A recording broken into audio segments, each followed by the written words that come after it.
નમસ્કાર, નિર્માણ ન્યૂઝ સાથે હું છું યજ્ઞ। જોઈએ આજના વિગતવાર સમાચાર। તો પરસોત્તમ રૂપાલાના નિવેદનને લઈને ક્ષત્રિય સમાજમાં રોષ જોવા મળી રહ્યો છે। જૂનાગઢમાં કિરીટ પટેલના નિવેદનને લઈને ક્ષત્રિય સમાજમાં ભારે રોષ જોવા મળી રહ્યો છે। સંકલન સમિતિના પ્રવક્તા કરણસિંહ ચાવડાએ પ્રેસ કોન્ફરન્સને સંબોધી હતી, જેમાં આગામી રણનીતિ અંગે માહિતી આપવામાં આવી હતી। ત્યારે ભારતીય જનતા પાર્ટીની જાહેર સભા, મિટિંગો કે અન્ય પ્રચાર પ્રસારમાં પણ ક્ષત્રિય સમાજે વિરોધ દર્શાવવાની ચીમકી ઉચ્ચારી હતી। આગામી 7મી જૂને ભારતીય જનતા પાર્ટી વિરોધી मतदान करवानी रणनीतिनी माहिती आपी हती। आ उपरांत कोर कमिटी और संकलन समितिना सभ्योना भारतीय जनता पार्टी में जोड़ावानी वातने पण अफवा गणावी हती। अर्जुन सिंह भाईए जे पीआईएल दाखल करी थी, माननीय पुलिस कमिश्नर श्री अमदावाद ये जो वटहुकम बहार पाड्यो तो ये दाखल थई गई छे अने प्रक्रियामां छे। एनो शुं चुकादो आवशे ए तो न्यायतंत्र पर छे, એટલે એના વિશે આપણે કોઈ કોમેન્ટ કરી શકાય नहीं। तो आ हमारा अगत्यना मुख्य मुद्दाओं से અને એની સ્પષ્ટતા કરવા માટે ગામે ગામ આપના આવતા પહેલા મેં કહી દીધું કે પ્રતિક ઉપવાસ એ ચાલુ છે અને આજે પણ સુંદરકાંડનો પાઠ અને હનુમાન ચાલીસા અમારી બહેનો કરી રહી છે અને આ પ્રતિક ઉપવાસ ક્રમશઃ 7 મે સુધી ચાલશે। 7 મે સુધી કે ક્ષત્રિય સમાજને કોઈ ડેમેજ નથી। આ આંદોલન જન આંદોલન છે, ઘેર ઘેર સુધી પહોંચી ગયું છે અને અમે મક્કમતાપૂર્વક 7મી તારીખે મતદાન કરવાના છીએ। ભારતીય જનતા પાર્ટીના અહંકાર અને અમારા અસ્મિતા ને તમે સમજો, એમનો અહંકાર છે, અમારી લડાઈ અસ્મિતાની છે અને અમે કોઈ રીતે ડેમેજ નથી। અમે તો દિવસે દિવસે આવા વાણી વિલાસથી, આવી ધાક ધમકીથી, આવી રીતે વ્યક્તિગત બોલાવાથી समाजનો આક્રોશ વધી રહ્યો છે એટલે અમે તો ઉપરથી મજબૂત હતા અને વધારે મજબૂત થઈ રહ્યા છે। કેટલાક માધ્યમોમાં, સમાચાર માધ્યમોમાં એવા સમાચાર ચાલી રહ્યા છે કે કોર કમિટી અને સંકલન સમિતિના સભ્યો એ કેસરિયા કરવાના છે, એટલે કે ભારતીય જનતા પાર્ટીમાં જોડાવાના છે। તો આ વાત તદ્દન ખોટી છે, ભ્રામક છે અને અફવા છે અને આ પ્રકારના તમામ સમાચારોનો હું આપના માધ્યમથી રજૂ આપું છું।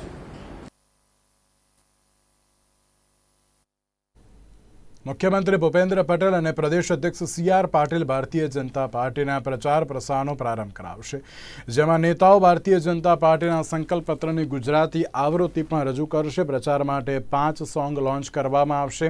अलग अलग 3 नृत्य कृतिओ, प्रचार माटे 10 टेबलो रजू करवामां आव्या हता। त्यारे लोकसभा टेबलो द्वारा प्रचार करवामां आवशे, त्यारे भारतीय जनता पार्टी द्वारा प्रचार सामग्री घर घर सुधी पहोंचाडवामां आवशे अने अलग अलग 80 वस्तुओ एकत्र करीने प्रचार किट बनाववामां आवी छे।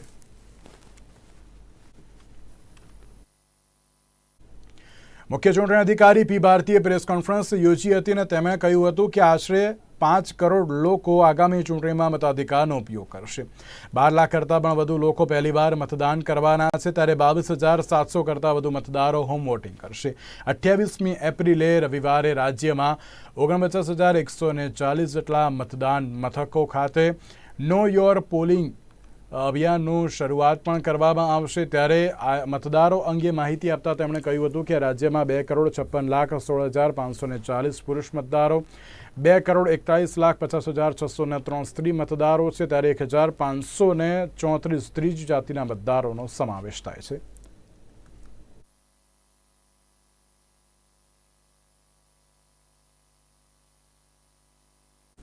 तो गुजरात में लोकसभा चूंटणी लईने माहौल जाम्यो छे। दरेक पक्ष पोतपोतानी रीते प्रचार प्रसार करी रह्या छे। राजकोट में पण लोकसभाना इंडिया गठबंधनना उम्मीदवार परेश दानाणी हळवाश मूडमां जोवा मळ्या हता। त्यारे जसदण विंछिया विधानसभामां प्रचार दरमियान परेश दानाणी जसदणना जूना बस स्टेशन खाते कांग्रेस अने आम आदमी पार्टीना कार्यकर्ताओने टेटी सुधारीने खवडावता देखाया हता। तो कार्यकर्ताओए पण परेश दानाणीने टेटी खवडावी हती।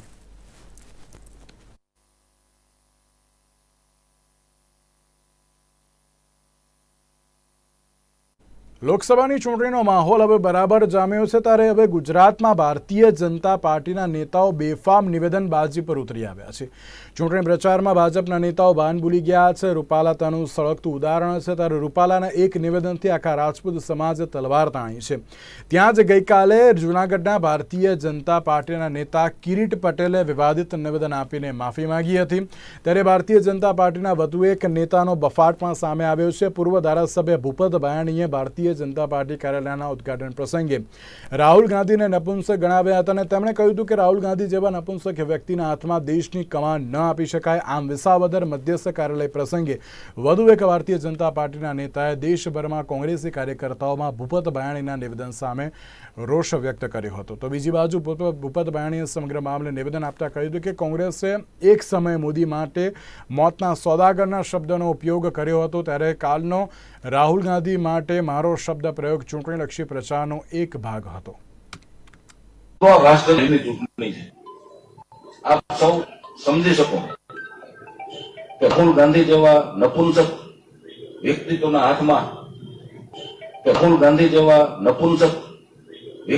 હાથમાં દેશની કમાન સોંપી શકાય। સમજી શકીએ ને બધા? તો આલિયા માલિયા જમાલિયા બધા કુંડિયા પાણી પીવે છે બધા। શું કામ? બીજી કુંડિયા આપણો સિંહ નરેન્દ્ર મોદી। ગઈકાલના અમારા મધ્યસ્થ કાર્યાલયના ઉદ્ઘાટન પ્રસંગે મારા પ્રવચનમાં રાહુલજી વિશે મેં ચૂંટણીલક્ષી વાત કરેલ હતી। એ માત્ર ને માત્ર ચૂંટણીલક્ષી જુમલો હતો।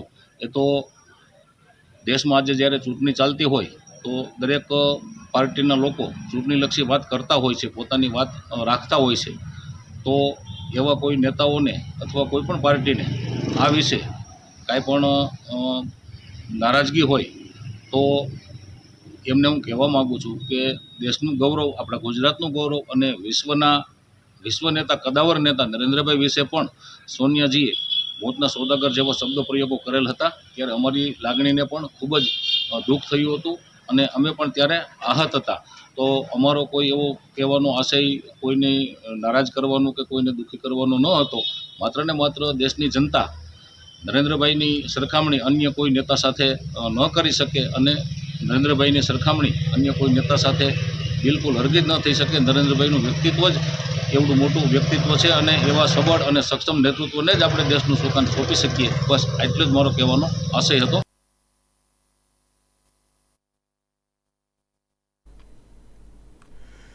દેશભરમાં હનુમાન જયંતીની ઉજવણી કરવામાં આવી રહી છે ત્યારે રખિયાલ પાસે આવેલા નાગરવેલ હનુમાન ખાતે પણ ગામડુંથી ઉજવણી જે રીતે કરવામાં આવી હતી ત્યારે હનુમાન ભક્તો દ્વારા હનુમાન ચાલીસા કરીને તેમજ આરતી કરીને હનુમાન જયંતીની ઉજવણી કરવામાં આવી હતી। संकट कटे मिटे सब पीरा जो सुमरे हनुमत बलवीरा।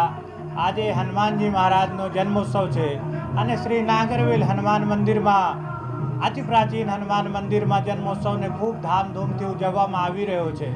સવારથી જ ભક્તો જ દર્શનાર્થે આવી રહ્યા છે ને દર્શન ચાલુ જ છે અને આ સવારથી અનેક પ્રકારના કાર્યક્રમો હનુમાન મંદિરના આયોજન કરવામાં આવેલ છે।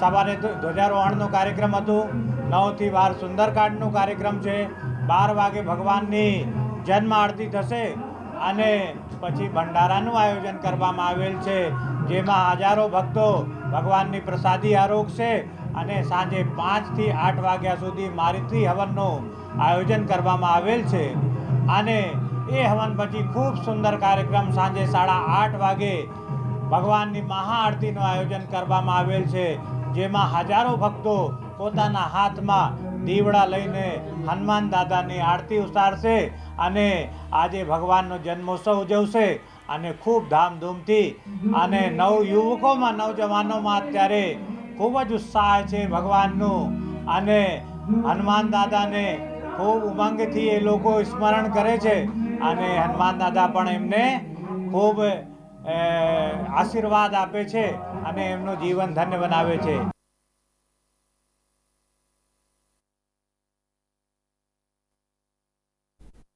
જયંતિને લઈને રાજ્યભરમાં ઠેર ઠેર ઉત્સાહભેર ઉજવણી થયેલી જોવા મળી રહી છે. ત્યારે નવસારીના વીરવાડી ખાતે આવેલા 400 વર્ષ જૂના વીરવાડી હનુમાન મંદિર ખાતે ઉજવણી કરવામાં આવી હતી. ત્યારે ઉજવણીને લઈને વહેલી સવારથી મોટી સંખ્યામાં ભાવિક ભક્તો મંદિરમાં ઉમટી પડ્યા હતા. તો આ અવસરને લઈને હવન પૂજા અને સુંદરકાંડનું આયોજન કરવામાં આવ્યું હતું, જેમાં હનુમાન ભક્તોએ મહાપ્રસાદીનો ભોગ પણ ગ્રહણ કર્યો હતો. તો આ બાજુ ઉત્સવની ઉજવણીના ભાગરૂપે રક્તદાન શિબિર જેવા કાર્યક્રમોનું પણ આયોજન કરવામાં આવ્યું હતું.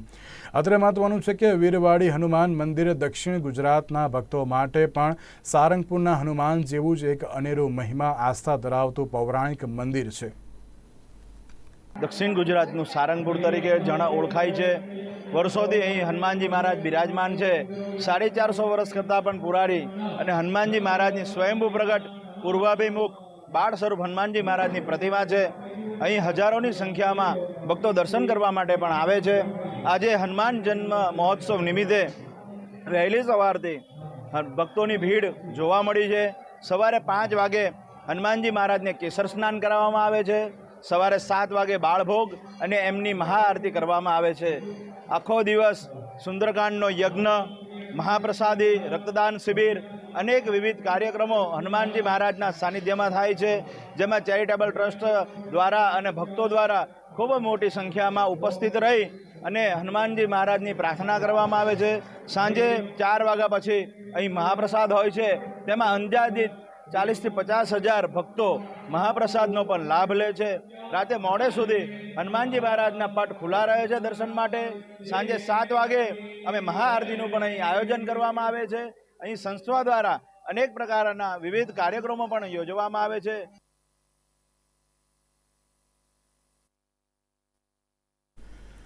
નડિયાદમાં પૂર્વાભિમુખ 200 વર્ષ જૂના બાલા હનુમાનજી મંદિરમાં હનુમાન જયંતિની આસ્થાભેર અને શ્રદ્ધાભેર ઉજવણી કરવામાં આવી હતી. ત્યારે આ દિવસે મંદિરમાં યજ્ઞ, ધ્વજારોહણ, મહાપ્રસાદ, ભંડારો અને ભજન સંધ્યાના કાર્યક્રમનું આયોજન કરવામાં આવ્યું હતું. ત્યારે મોટી સંખ્યામાં ભાવિક ભક્તો દર્શનાર્થી ઉમટી પડ્યા હતા. અને મંદિરની વિશેષતા એવી છે કે મંદિર 200 વર્ષ જૂનું છે. મહત્વની બાબત તો એ છે કે નડિયાદ શહેરમાં આવેલા દાદાના 2 જ મંદિર પૂર્વાભિમુખ છે, જે પૈકી આ એક મંદિર છે. લગભગ અહીંયા છેલ્લા 17 વર્ષથી હનુમાન જયંતિના દિવસે દાદાનો જ્યારે જન્મોત્સવ હોય છે ત્યારે પંચકુંડી મહાયજ્ઞ કરવામાં આવે છે. આ પંચકુંડી મહાયજ્ઞની અંદર અસંખ્ય ભક્તો વર્ષો પહેલાંથી નામ લખાવે છે, કારણ કે આ યજ્ઞમાં બેસવા માટે ખૂબ ભક્તોની પડાપડી હોય છે. એટલા માટે અહીંયા પહેલેથી જ નામ નોંધણી કરવામાં આવે છે.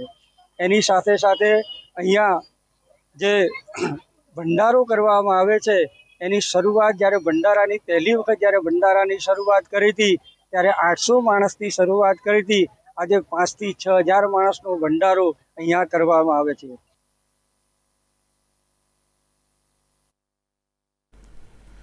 ભગવાન હનુમાનજી ખૂબ જ શક્તિશાળી, બળવાન અને બધા સંકટોને દૂર કરનાર છે. ત્યારે હનુમાનજીને અમર રહેવાનું વરદાન પણ પ્રાપ્ત છે. માટે હનુમાનજીની જન્મતિથિને જયંતિની જગ્યાઓ પર જન્મોત્સવ કહેવું વધારે યોગ્ય માનવામાં આવે છે. ત્યારે આજે રાજ્યમાં ઠેર ઠેર હનુમાન જયંતિની ભાવભેર ઉજવણી કરવામાં આવી હતી. ત્યારે અમદાવાદના ચાંદખેડામાં જનતાનગરમાં પણ હનુમાન જયંતિની ભાવભેર ઉજવણી કરવામાં આવી હતી. અમદાવાદના જનતાનગરમાં આવેલા વીરચંડ હનુમાનજીમાં પાટોત્સવ નિમિત્તે મારુતિ યજ્ઞ અને મહાપ્રસાદનું આયોજન કરાયું હતું, જેમાં સવારે મારુતિ યજ્ઞ બાદ બપોરે ધજા ચડાવાઈ હતી. તદુપરાંત સાંજે શ્રીફળ હોમાયા બાદ મહાપ્રસાદનો ભાવિકોએ લાભ લીધો હતો.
દોસ્તો બધા ગ્રુપ મારું આખું અમે કામ કરીએ છીએ.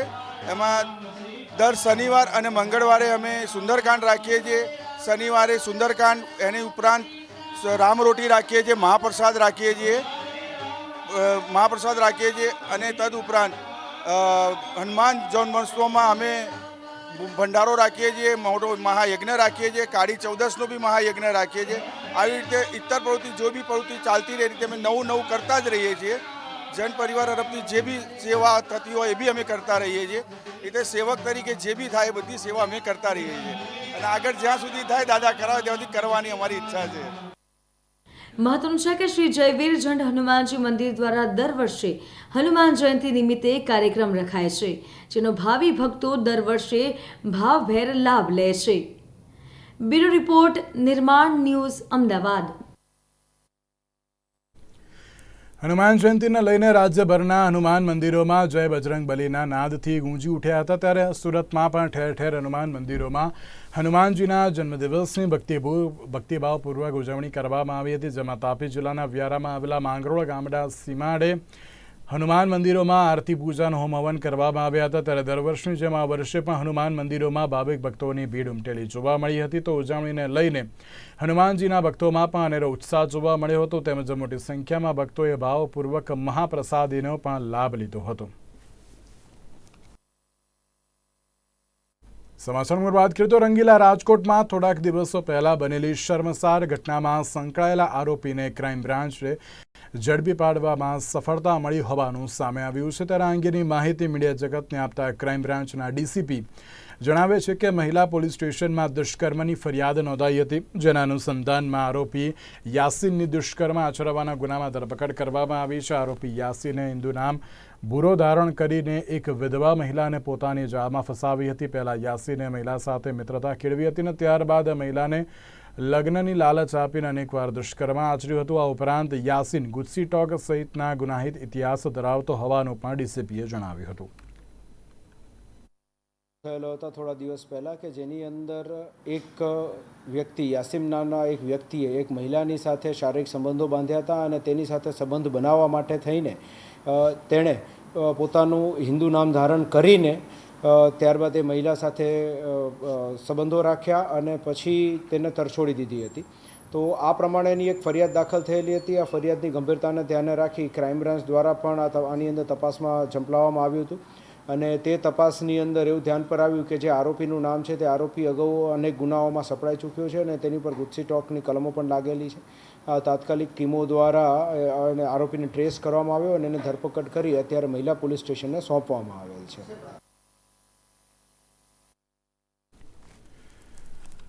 તો રાજકોટમાં કાલાવા રોડ ઉપર પાણીના ટાંકામાં પડી જતા એક યુવકનું મૃત્યુ થયું હતું. ત્યારે કાલાવા રોડ ઉપર શહેરના મીન માર્ગ પર મહેશ ચૌહાણ નામના યુવકનું પાણીના ટાંકામાં પડી જવાથી મૃત્યુ નિપજ્યું હતું. યુવક પાણીના ટાંકામાં પડી જતા ફાયર વિભાગે રેસ્ક્યુ કરીને બહાર કાઢ્યો હતો, પરંતુ દવાખાને લઈ જતા સિવિલ હોસ્પિટલમાં ફરજ પરના તબીબે પણ તેને મૃત જાહેર કર્યો હતો.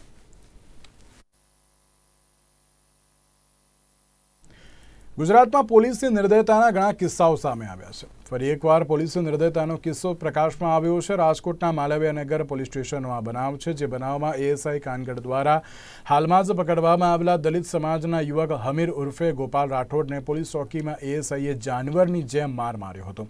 આ દરમિયાન યુવકનું પોલીસ ચોકીમાં મૃત્યુ થયું હતું, જેને લઈને દલિત સમાજમાં રોષ જોવા મળ્યો હતો. દલિત સમાજે યુવકના મોત માટે એએસઆઈને જવાબદાર ગણીને હોસ્પિટલ ચોક ખાતે વિરોધ પ્રદર્શન પણ કર્યું હતું. જોકે હાલમાં તો એએસઆઈ અશ્વિન કાનગડની ધરપકડ કરવામાં આવી છે અને વધુ કાર્યવાહી હાથ ધરવામાં આવી છે. રાજકોટ શહેરના માલવીયાનગર પોલીસ સ્ટેશનની અંદર એક બનાવ એવો બનેલો હતો કે જેમાં એક ઈસમ જે છે એવો આક્ષેપ થયેલો હતો કે એક વ્યક્તિ છે કે જેને ઢોરમાર મારવાના કારણે તેનું મૃત્યુ થયું અને આ ઢોરમાર કોઈ અજાણ્યા પોલીસવાળા દ્વારા મારવામાં આવ્યો હતો તેવું કહેલું હતું. તેના આધારે અલગ અલગ ટીમો બનાવીને રાજકોટ શહેર પોલીસમાંથી તપાસ શરૂ હતી. તે દરમિયાન માહિતીના આધારે આ જે આરોપી જે છે એએસઆઈ તેઓને અત્યારે ક્રાઇમ બ્રાન્ચ દ્વારા તેની ધરપકડ કરી અત્યારે માલવીયાનગર પોલીસ સ્ટેશન ખાતે સોંપવામાં આવેલ છે અને આગળની તપાસ માલવીયાનગર પોલીસ સ્ટેશન દ્વારા શરૂમાં છે. તો તો બીજી બાજુ બનાસકાંઠાના વાવ તાલુકાના ડીમા ગામે ભમરાઓના ઝુંડે આતંક ફેલાવતા નાસભાગ મચી જવા પામી હતી। ત્યારે ડીમા એપીએમસી નજીક ગોગા મહારાજની પ્રાણ પ્રતિષ્ઠાને લઈને યોજાયેલી શોભાયાત્રામાં મોટી સંખ્યામાં લોકો જોડાયા હતા। એ દરમિયાન અચાનક ભમરાના ઝુંડે હુમલો કરતા શોભાયાત્રામાં ભાગદોડ મચી જવા પામી હતી। સાથે જ અંદાજિત 50થી પણ વધારે લોકોને ભમરા કરડતા ઇજાગ્રસ્ત થયા હતા। ત્યારે હાલમાં ઇજાગ્રસ્તોને સારવાર માટે થરાદની રેફરલ હોસ્પિટલ ખાતે તેમજ ખાનગી હોસ્પિટલમાં ખસેડવામાં આવ્યા હતા, જ્યાં તેઓની સારવાર ચાલી રહી હોવાનું હોસ્પિટલના સૂત્રોએ માહિતી આપી હતી। રાજ્યમાં દિવસે દિવસે નકલી અધિકારીઓની ઘટનાઓ સામે આવી રહી છે। ત્યારે અમદાવાદમાંથી ભારત સરકારના હોમ ડિપાર્ટમેન્ટનો નકલી અધિકારી ઝડપાયો હતો। આ યુવક પોતાની કાર ઉપર લાલ લાઇટ લગાવીને રોફ જમાવતો હતો। ત્યારે ગુજરાત યુનિવર્સિટીની પોલીસે પેટ્રોલિંગ દરમિયાન સોફ્ટવેર એન્જિનિયર સૌરીશ બોસને સરકારી અધિકારીની જેમ લાલ લાઇટવાળી ગાડી સાથે ઝડપી પાડ્યો હતો અને પોલીસે આરોપી વિરુદ્ધ વધુ તપાસ હાથ ધરી હતી।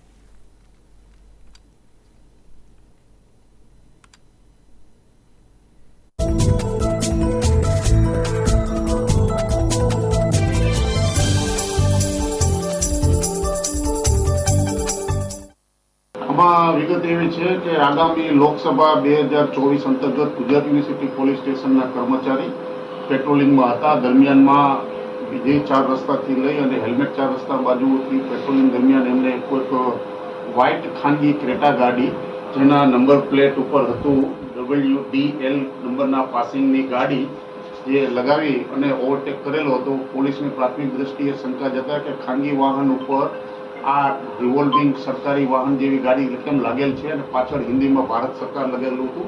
એટલે તાત્કાલિક એ ગાડીનો પીછો કરી ગાડી ત્યાં ફાટક સિગ્નલ ઉપર ઊભી રહેતા પોલીસે તેમને ઊભી રખાવી અને પૂછપરછ કરતા પોતે ભારત સરકારના હોમ ડિપાર્ટમેન્ટનો કર્મચારી હોવાની વાત કરેલી, પરંતુ પોલીસને તેમની વાતચીતમાં શંકા જતા તેમની પાસે આ બાબતે અધિકૃત આઈ કાર્ડ કે ઓળખ કાર્ડ માગેલું હતું, પણ એમને કોઈ આધાર પુરાવો કંઈ રજૂ કરેલ નહીં। લાઇટ લગાડવા બાબતે પૂછતા પણ એમની પાસે કોઈ આધાર નહીં હોવાનું જણાવતા તાત્કાલિક કર્મચારી પોલીસ સબ ઇન્સ્પેક્ટરનો સંપર્ક કરી અને પૂછપરછ કરી અને 2 પંચોને બોલાવી અને એમની પાસેથી માહિતી લેતા નામ કરતા પોતાનું નામ સૌરીશ ઇન્દ્ર નીલ બોસ હોવાનું જણાવેલું હતું અને આ મૂળ વેસ્ટ બેંગાલનો રહેવાસી છે। એ પોતે ફાધર મધર એમના જે સેપરેટેડ રહેલ છે, એમના મધરે એમને મોટા કરેલો છે, બીટેક કોમ્પ્યુટર સાયન્સનો અભ્યાસ કરેલો છે અને અગાઉ ભૂતકાળમાં પણ એમના કોલકાતા પોલીસ સ્ટેશનમાં વેસ્ટ બેંગાલમાં એના વિરુદ્ધ આવી રીતે ડુપ્લિકેટ પોલીસ અધિકારી બન્યા હોવાનો ગુનો દાખલ એના વિરુદ્ધ કરવામાં આવેલો હતો। મોરબી ખાતે વિનોદ ચાવડાના કાર્યાલયનો ઉદ્ઘાટન કાર્યક્રમ યોજવામાં આવ્યો હતો, જે કાર્યક્રમ દરમિયાન કરણી સેનાએ વિરોધ વ્યક્ત કર્યો હતો। કરણી સેનાના 5 જેટલા યુવાનોએ ચાલુ કાર્યક્રમમાં ઘૂસીને વિરોધ નોંધાવ્યો હતો। કરણી સેનાના યુવાનોએ ભારતીય જનતા પાર્ટી હાય હાયના અને રૂપાલા હાય હાયના નારા લગાવ્યા હતા। ત્યારે આ દરમિયાન પોલીસ પણ ત્યાં પહોંચી ગઈ હતી અને તમામની અટકાયત કરી હતી।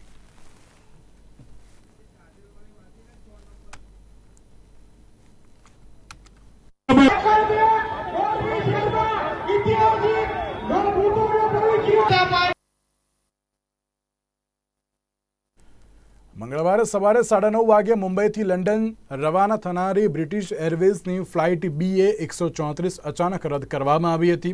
દેશના વિવિધ શહેરોમાંથી કનેક્ટિંગ ફ્લાઇટ લઈને અથવા તો અન્ય કોઈ રીતે મુસાફરો મુંબઈ એરપોર્ટ પહોંચ્યા હતા। ત્યારે અમદાવાદથી લંડન જનારા પેસેન્જર્સ માટે વિસ્તારાની ફ્લાઇટ ઉપલબ્ધ હતી, જે સવારે 4 કલાક ને 50 મિનિટે ઉડાન ભરીને 6 કલાક ને 15 મિનિટે મુંબઈ એરપોર્ટ પર પહોંચાડે છે, જેથી મુસાફરોને બંને ફ્લાઇટ વચ્ચે 3 કલાક કરતાં પણ વધુ સમય મળી રહ્યો છે।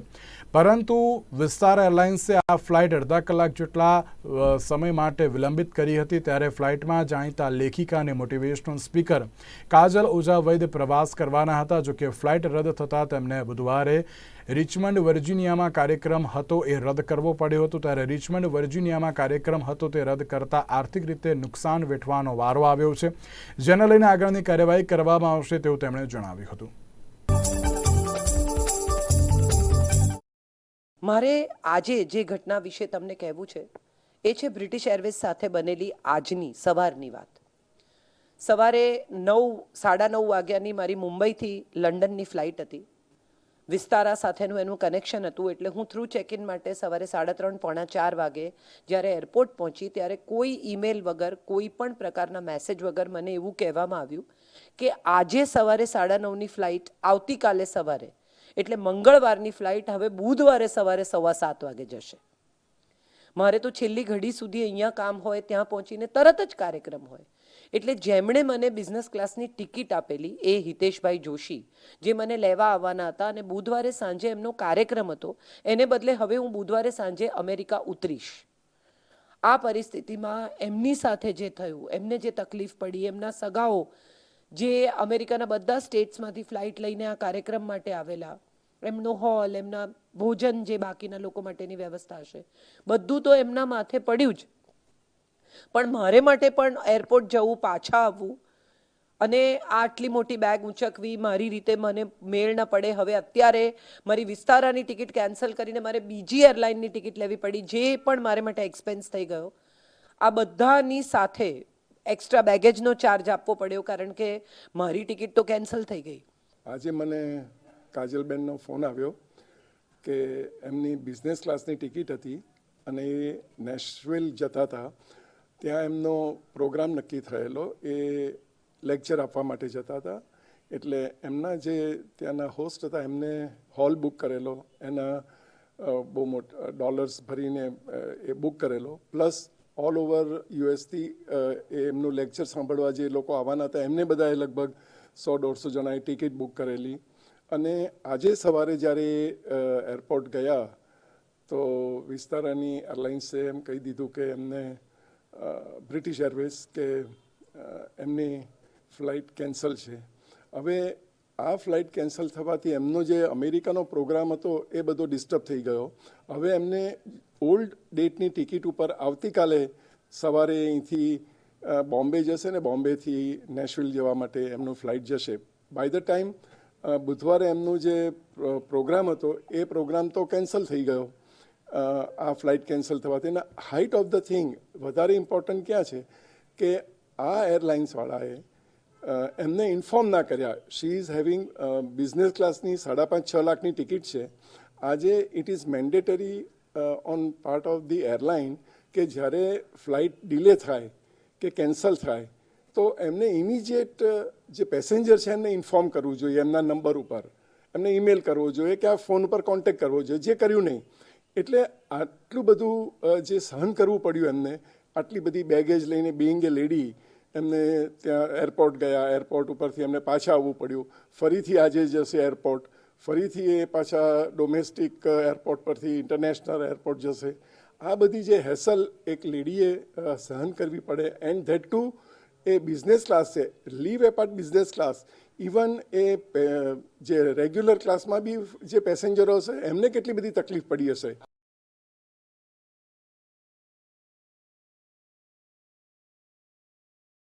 તો આ અત્યાર સુધીના સમાચાર. વધુ સમાચાર અને અપડેટ્સ માટે આપ ખાસ જોતા રહો